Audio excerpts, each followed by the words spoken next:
Hier, quand je vous ai présenté l'exemple en escalade, très rapidement, quand je vous ai dit qu'il faut sortir du grimpe à l'échelle, pour moi, implicitement, je voulais communiquer ma conception technique de l'activité.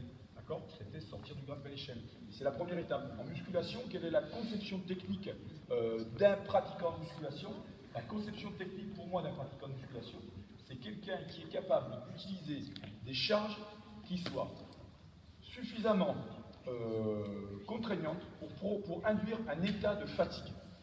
Et ça, voilà, il ne peut pas y avoir d'effet en musculation, donc d'effet d'entraînement, s'il n'y a pas un état de fatigue à la fin d'une série et à la fin d'une séance. Donc la base des mécanismes qui sont en jeu dans l'adaptation, dans les processus adaptatifs de l'élève au niveau de musculation, c'est créer un état de fatigue. Cet état de fatigue, comment on l'obtient? Comment on peut... extérieurement, c'est très difficile à repérer. C'est pour ça que dans la démarche que je vais vous proposer aujourd'hui, je vais prendre une alternative par rapport à ce qui se fait très très souvent, c'est-à-dire ce que j'appelle une démarche prescriptive. On a tous été formés à ce qu'on détermine un max, ou on estime un max à partir de certains outils, le tableau de Britsky, je rappelle brièvement ce que c'est si vous n'avez pas déjà croisé dans vos formations. Le tableau de Britsky, c'est un tableau qui permet des correspondances entre une charge maximale que vous mobilisez 10 ou 20 fois en fonction du contexte que vous prenez, et à partir de la charge que vous êtes capable de soulever 20 fois, normalement, c'est ce qu'on oublie, correctement, ça passe un petit peu à la trappe dans les pratiques, correctement, cette charge donc, qui a un caractère maximal pour 20 répétitions vous permet d'aller estimer éventuellement un maximum, donc ce qu'on appelle une RM1, je vais revenir sur cette notion de RM, permet d'estimer un maximum à partir duquel très souvent on décline ensuite des pourcentages de travail. D'accord? Si on va dans tel mobile, on fait tel pourcent, si on va dans telle charge, on fait tel pourcent. D'accord? Sauf que, voilà, pour moi, ça c'est une démarche qui est prescriptive et qui fait de l'élève plutôt un élève coaché plutôt qu'un élève qui est un élève s'entraînant. La démarche que je vais vous proposer est la suivante. Par rapport à des préoccupations principalement de sécurité, on le verra après, mais moi ce qui va m'intéresser, c'est que l'élève il aille rechercher, il aille tout de suite, dès les premiers moments, il aille rechercher des ressentis dans le travail de musculation. Et que c'est sur la base de ressentis prescrits, attendus, qui déterminent les caractéristiques de cette charge-là. Donc ça va être un tâtonnement. Et pour revenir au texte, et à ce que le niveau 3 attend d'un élève, je vais vous le donner là, on n'a pas le projecteur, mais le niveau 3 en musculation, c'est pour produire et identifier les effets immédiats dans le respect de son intégrité physique. Donc effet immédiat, respect de l'intégrité physique, mobiliser les segments corporels en référence à une charge personnalisée. Donc voilà, du point de vue de ce qui nous organise dans la mise en place d'un enseignement, c'est effet immédiat, réduction de fatigue, sécurité, d'accord, et référence personnalisée. Et très souvent, je vous disais, cette référence personnalisée, elle est déduite, prescrite à partir de certains pourcentages d'une RM1. Cette notion de RM, pour moi, elle va être importante. Qu'est-ce que c'est? La notion de RM, c'est la notion de répétition maximale. C'est-à-dire qu'au regard des capacités du système neuromusculaire, vous allez avoir la possibilité de mobiliser une charge, n'importe quelle charge, vous allez avoir la possibilité de la mobiliser un certain nombre de fois avant d'arriver dans un état de fatigue significatif. On verra quels sont les critères de la fatigue derrière. La notion de RM1, c'est la charge qui va vous fatiguer dès la première répétition. C'est votre niveau de force maximum. Mais on peut parler aussi de RM, de RM6, c'est la charge qui, au bout de 6 répétitions, va induire des manifestations notables de la fatigue. Et on va parler de RM10, de RM20, par rapport à même logique, au regard du nombre de répétitions.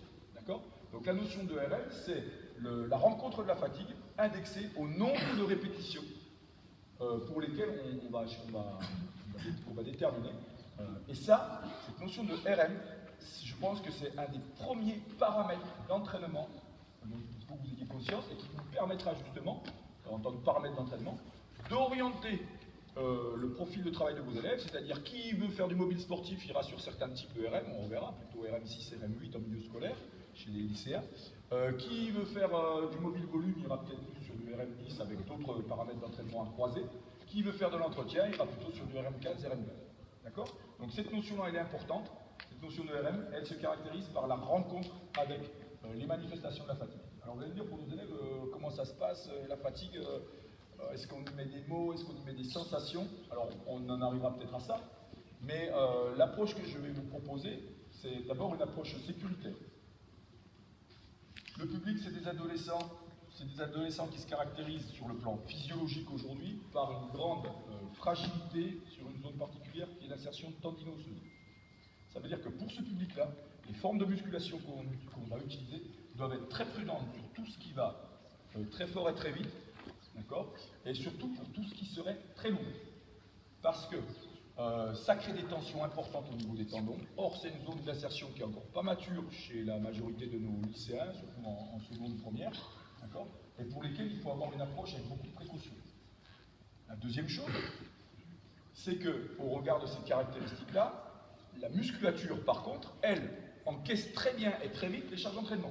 Ce qui veut dire, et c'est souvent des fois ce qui se passe dans les salles, au bout de quelques séances, les élèves progressent sur le plan des capacités de travail en force. Seulement les tendons, ils ont un temps d'adaptation qui est beaucoup plus lent que le système musculaire, ce qui crée une hétérochronie dans les processus. Le muscle s'adapte très vite et peut encaisser plus de charges. À l'inverse, les tendons s'adaptent beaucoup plus lentement parce qu'ils sont moins vascularisés, d'accord?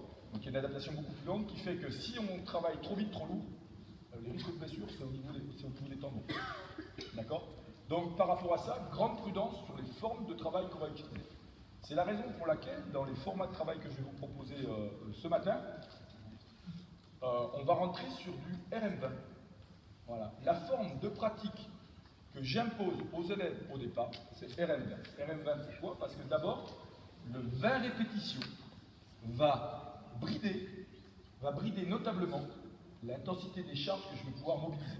Donc en termes de sécurité, mes choix didactiques, ils sont directement à relier avec ces données-là. Le fait qu'on va d'abord travailler sur RM20, on ne va pas parler mobile. Et d'ailleurs, les textes de niveau 3 ou pas seconde, mais premier cycle d'enseignement de la musculation, ne vous demandent pas de parler de mobile. Ils vous disent simplement, on va identifier les effets immédiats dans la section d'intégrité physique. Pour cela, mobiliser des segments corporels en référence à une charge personnalisée. Personnaliser une charge. D'accord? Donc, RM20 pour des raisons de sécurité.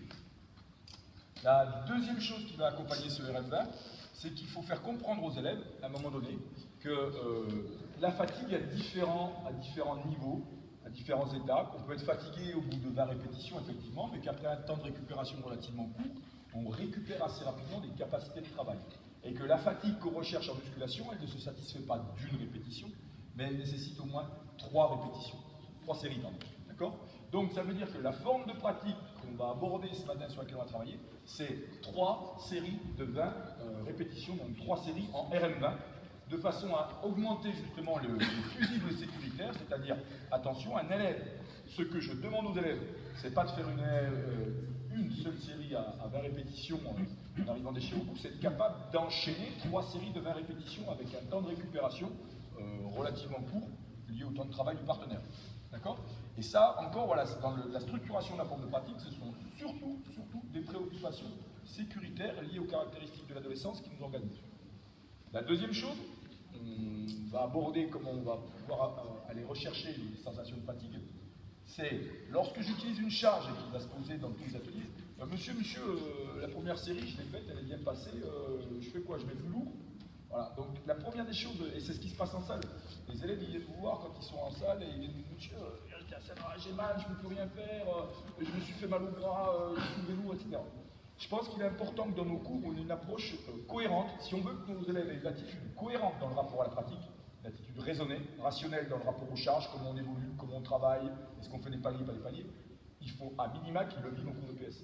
Si votre cours de PS n'est pas cohérent du point de vue des étapes, de la progressivité, des éléments de progressivité que vous proposez aux élèves et des directions qu'ils doivent prendre pour faire évoluer leur charge de travail, il n'y a aucune chance qu'à la sortie du système, ils soient cultivés, éduqués dans le rapport à l'activité musculaire. Et une des étapes à laquelle ils doivent faire attention, chez eux, c'est attention, c'est pas tout de suite la charge qu'on va mobiliser, parce qu'il y a les tendons qui sont une source de fragilité importante. Donc, ça va nous amener à utiliser les principes d'isométrie, donc le travail isométrique.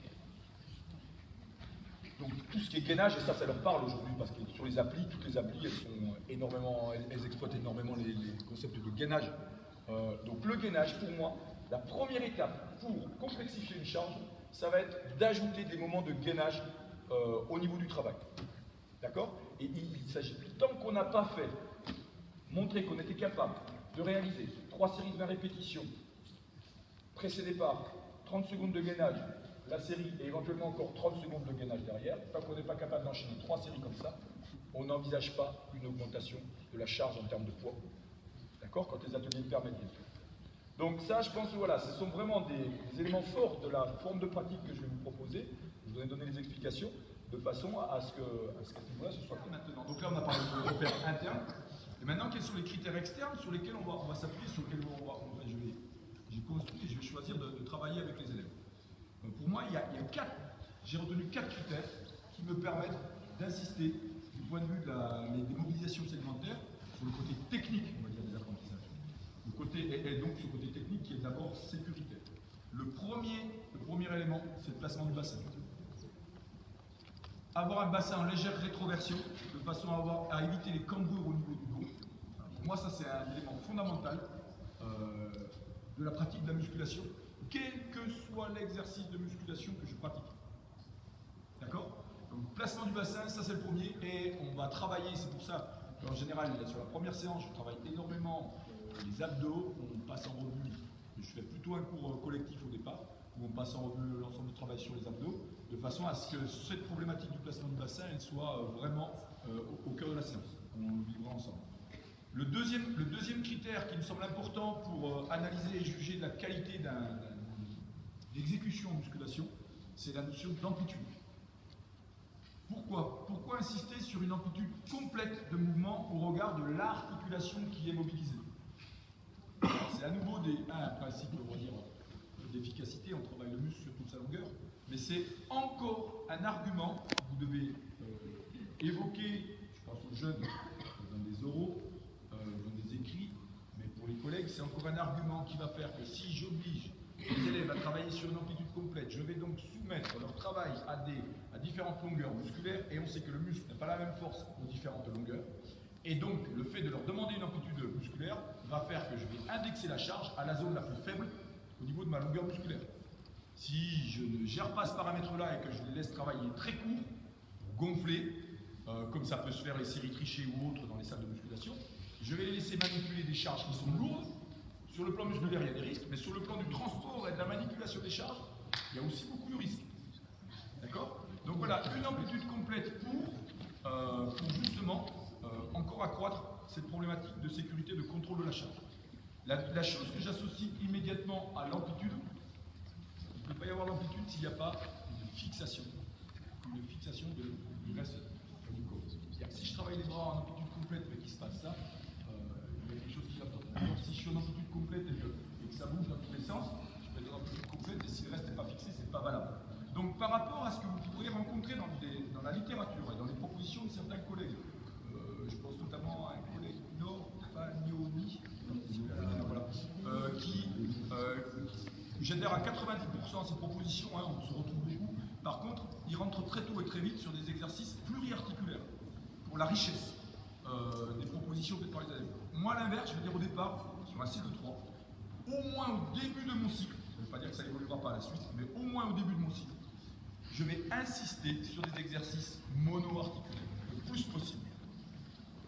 Mono-articulaire parce que je veux vraiment que dans le contrat didactique avec les élèves, ces 4 items-là, qu'on va développer, le placement du bassin, l'amplitude et la fixation, l'isolation, donc le principe d'isolation et de fixation du corps pour pouvoir isoler, il faut fixer les autres articulations. Donc j'associe ces deux concepts-là, isolation, fixation, ils soient vraiment prégnants.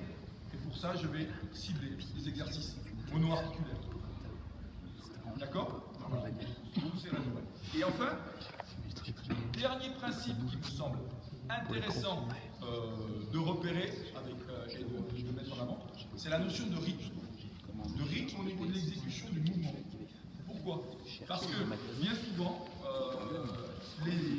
dans le travail, on a tendance à, surtout quand la fatigue arrive, on a tendance à relâcher assez rapidement la charge. Dès qu'on est sur la phase en général qui excentrique du mouvement, quand la pesant agit, la charge. Avec le code PPS régal, c'est ça?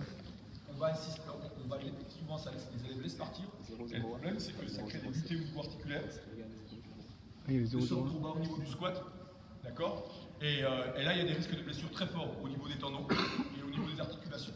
D'accord, ce qui fait que, eh bien, à ce niveau-là, on va insister pour que visiblement, on identifie un rythme de mouvement, c'est-à-dire une phase concentrique qui va pouvoir être dynamique, qui va pouvoir éventuellement être accélérée, ou au contraire relativement lente. Ça, ce sera à nouveau, il a noté à nouveau, c'est à nouveau un paramètre d'entraînement. Ce rythme va devenir un paramètre d'entraînement.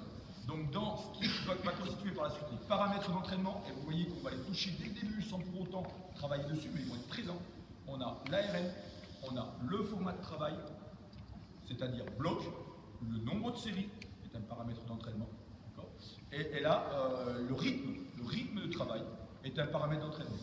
Grégory Levavasseur, si vous regardez ses propositions de musculation, il est essentiellement basé sur beaucoup le rythme de travail. D'accord? Donc là, vous avez des paramètres d'entraînement. Pour l'instant, moi, j'ai stabilisé pour des raisons volontaires de sécurité dans ma forme de pratique et de formation.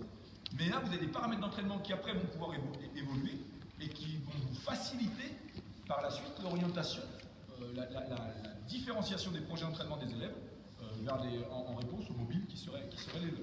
D'accord? Il restera après à faire des principes, qu'est-ce que c'est qu'une musculation à visée sportive, qu'est-ce que c'est qu'une musculation à visée raffinement, entretien, silhouette, etc. D'accord? On regarde ces paramètres-là. Ça marche? Et donc vous avez compris que la façon dont on rentre dedans, c'est plus une façon prescriptive qui descend et qui prescrit à l'élève, tu vas travailler avec telle charge, avec tel pourcentage. Ah oui, mais monsieur, moi, je ne sais pas mon maxi, j'ai oublié. Non, c'est vous allez rentrer dans ce format de travail. Vous allez devoir respecter ces 4 items au niveau sécurité. D'accord? On va travailler sur le ressenti des placements du bassin, on va faire quelques éducatifs ensemble.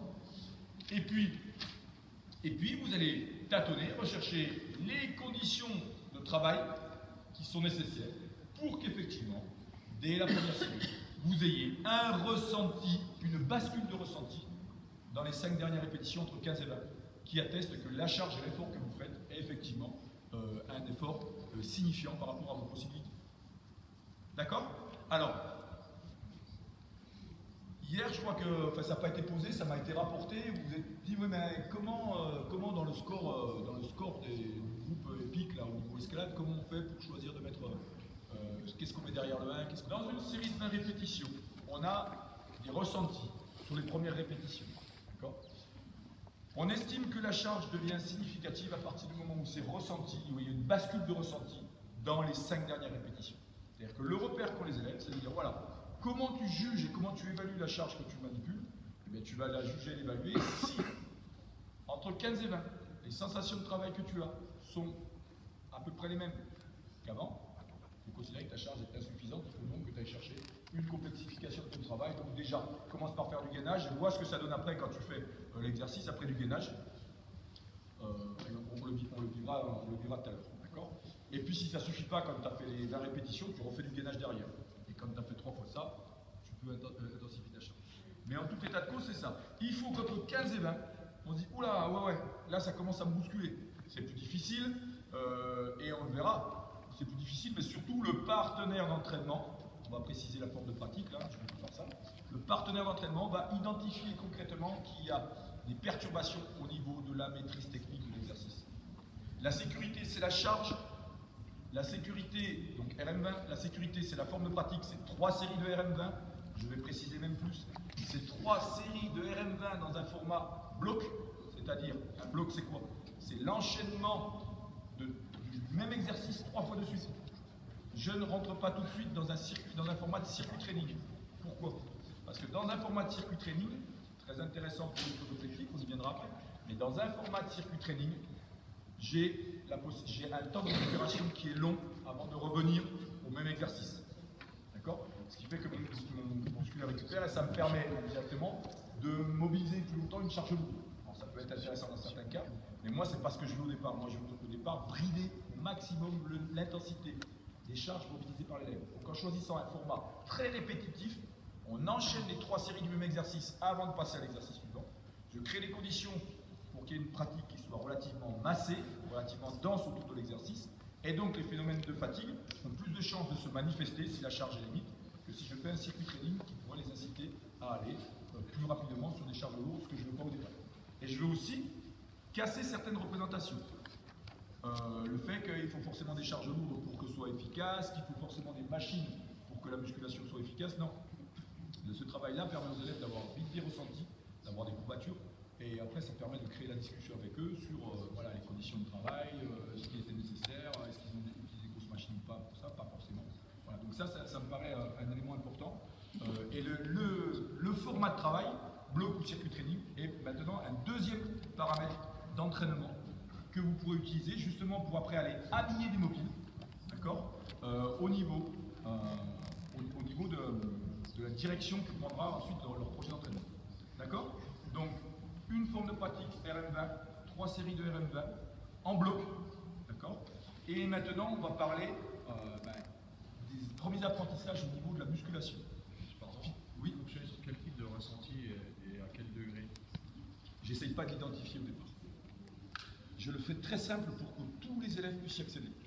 Parce qu'on sait qu'à un moment donné, aller se questionner sur du ressenti, ça peut créer, entre certains niveaux de classe, entre des S, des SVT, des ST2S qui ont une connaissance, un vécu, une culture un petit peu déjà du corps, et par rapport à des élèves de pro, STMG ou autres, ça peut être difficile à regarder.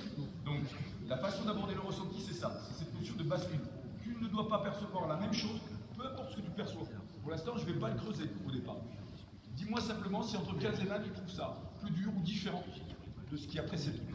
Il y a des ouvrages où il parle souvent de l'équilibre qu'on choisit, les ressentis ne sont pas les mêmes au final en fonction du nombre de séries pour les gamins. Deuxième, troisième série, quatrième série. Tout à fait. Alors, on verra que. Oui, tu voulais peut-être terminer. Je me pose la question, en fait, là, en fait, vous attendez exactement On va se tutoyer. ressenti. Tu attends des ressentis qui soient pénibles à la fin des 20 séries. J'attends une bascule de ressenti. C'est-à-dire il faut que j'identifie, moi en tant que pratiquant, que du point de vue de l'effort que je fournis, c'est pas la même chose. Il se passe des choses. Ça peut chauffer, ça peut congestionner, ça peut tirer, d'accord? Ça peut picoter. Voilà. Je ne sais pas ce qu'ils mettent derrière. Je ne sais pas comment ils interprètent ce qu'ils ressentent, parce que là encore, il faudrait prendre le temps de. C'est très compliqué, c'est un filtre, d'accord? Voilà, c'est en fonction de ton vocabulaire, ton vécu, s'il y a des mots ou pas pour mettre des choses sur les ressentis. Moi, ça, pour l'instant, je le laisse dans le brouillard, ça. Mais par contre, est-ce que tu sens que ça change? Ah ouais, monsieur, c'est pas pareil. Ah ouais, je ne pourrais pas continuer. Puis surtout, l'observateur, est-ce que tu identifies, on va voir quoi? Est-ce que tu identifies chez ton partenaire des indices qui te laissent penser que oui, il y a eu des bascules de ressenti. D'accord? Vous verrez il y a des ressources sur Internet qui a été faites par la fac de Rennes, je crois, le 3S. Voilà, vous verrez, il y a des conférences là-dessus qui sont intéressantes sur les ressentis. Il y a eu des journées sur la CP5 avec Raymond Delem, de très